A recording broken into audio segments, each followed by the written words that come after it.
riba. Apa arti riba?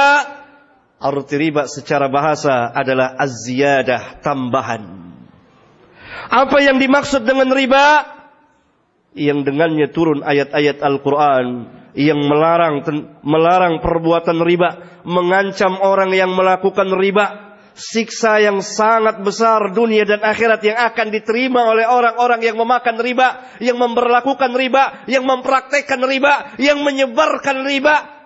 Bahkan segala yang berkaitan dengan riba terancam. Sebagaimana Rasulullah SAW telah melaknat pemakan riba, orang yang memberi makan riba, kedua orang saksinya, juru tulisnya dan kedua orang saksinya, mereka semua sama-sama berdosa. Al-Imam Muslim meriwayatkan sebuah hadis dari jalan Jabir bin Abdullah. Beliau mengatakan, la'ana Rasulullah sallallahu alaihi wasallam akil riba wa mukilahu wa katibahu wa shahidaihi wa qala hum sawa'un.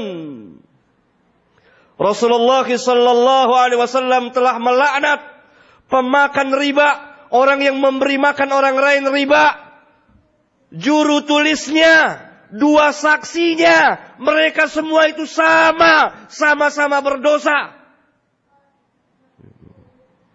Dan Rabbuna di dalam Al-Quranul Karim berfirman, alladzina ya'kuluna ar-riba la yaqumuna illa kama yaqumu alladhi yatakhabbathu asy-syaitanu minal mas. Dzalika bi annahum qalu innamal bay'u mithlu ar-riba wa halallahu al-bay'a wa harrama ar-riba. Orang-orang yang memakan riba, mereka tidak bangkit nanti pada hari kiamat kecuali seperti berdirinya orang yang kemasukan syaitan. Yang demikian disebabkan mereka berkata, sesungguhnya jual beli itu seperti riba, padahal Allah telah menghalalkan jual beli dan mengharamkan riba. Dalam ayat yang lain Allah Subhanahu wa taala berfirman kepada kita orang-orang mukmin, ya ayyuhalladzina amanu taqullaha wa dharu ma baqiya minar riba in kuntum tu'minun. In kuntum mu'minin. Wahai orang-orang yang beriman, bertakwalah kepada Allah dan tinggalkan segala sisa-sisa riba in kuntum mu'minin, jika memang kamu orang-orang mukmin. Apa yang dimaksud dengan riba? Riba apa yang dipraktekkan oleh orang-orang jahiliyah pada zaman turunnya wahyu ketika Nabi yang mulia sallallahu alaihi wasallam berdakwah? Praktek riba macam apa yang dilakukan oleh mereka? Para ulama menjelaskan, riba sesuai dengan arti bahasa az-ziyadah, setiap tambahan. Orang-orang jahiliyah, riba yang mereka praktekkan adalah seperti ini.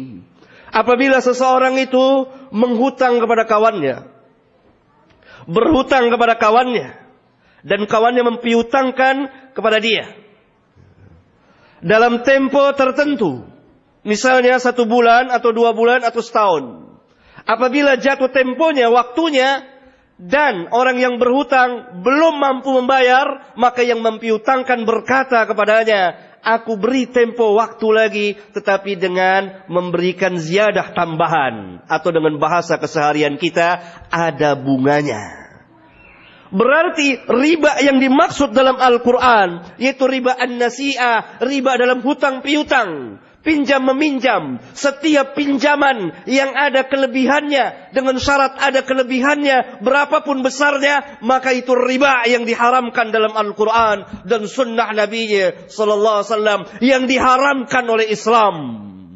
Setelah kita mengetahui bahwa arti riba yang dipraktekkan oleh orang-orang jahiliyah dalam masalah hutang piutang, setiap hutang ada kelebihan, ada bunganya, maka apa perbedaannya dengan bank-bank yang ada sekarang ini di dunia ini? Aqulu qawli hadza wa astaghfirullah li wa lakum.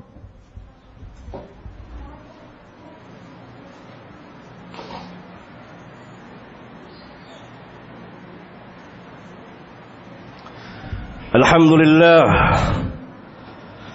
حمدا كثيرا طيبا مباركا فيه كما يحب ربنا ويرضى والصلاة والسلام على النبي الرحمة وعلى آله وأصحابه ومن اتبعهم بإحسان إلى يوم الدين وبعد.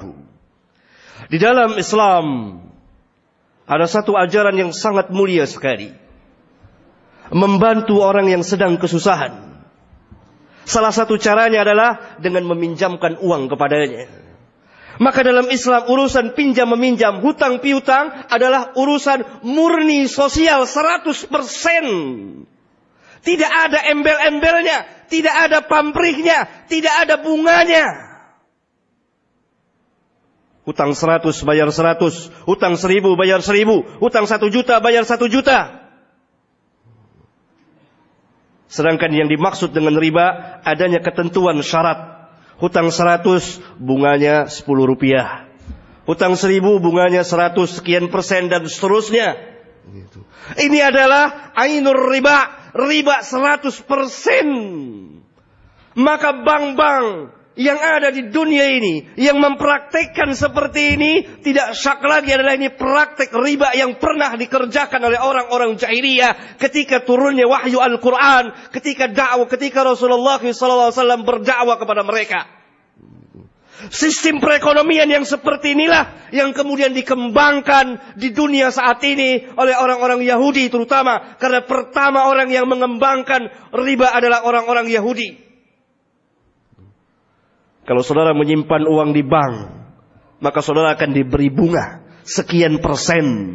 Bahkan kita berlomba-lomba untuk menarik bunga dari bank sebanyak-banyaknya. Dan bank itu pun berlomba-lomba satu dengan yang lain, bersaing untuk memberikan bunga yang lebih banyak, yang lebih banyak, dan yang lebih banyak. Ini ainur riba. Riba murni dan 100%. Kalau kita ambil bunganya, berarti kita makan riba dan terkena ayat yang mulia ini. Dan terlaknat berdasarkan sabda Nabi kita sallallahu alaihi wasallam. Oleh karena itu menyimpan uang di bank dengan mengambil bunganya berarti kita memakan riba. Kalau tidak memakan bunganya berarti kita telah membantu kelangsungan praktek riba jahiliyah. Sedangkan kita tidak boleh membantu sesuatu perbuatan maksiat sebagaimana Rabbuna katakan, wala ta'awanu 'alal itsmi wal 'udwan. Jangan kamu saling tolong-menolong dalam berbuat dosa dan permusuhan. Bank-bank konvensional yang bertebaran di dunia saat ini, para ulama kita telah ijma' mengatakan bahwa ini bank-bank ribawiyah yang diharamkan di dalam Al-Quran dan Sunnah Rasulullah sallallahu alaihi wasallam. Maka hendaklah kaum muslimin berjual beli, berdagang, menegakkan sistem perekonomiannya sesuai dengan syariat Rabbul Alamin. Jangan dia mengikuti cara-cara orang kafir dalam menegakkan sistem perekonomian mereka. Karena tegaknya sistem perekonomian mereka dengan riba, dengan perjudian, dengan penipuan, dengan gharar, dan dengan unsur atau cara pemaksaan atau unsur-unsur pemaksaan. Sehingga terjerat semuanya. Karena itu mereka menguasai perekonomian. Andai kata kaum muslimin memisahkan diri dari mereka, sistemnya berbeda sesuai dengan syariat Allah tabaraka wa ta'ala, pasti perekonomian mereka tidak seperti sekarang ini. Mudah-mudahan khutbah yang singkat ini bermanfaat bagi khatib dan jemaah. Walhamdulillah Rabbil Alamin.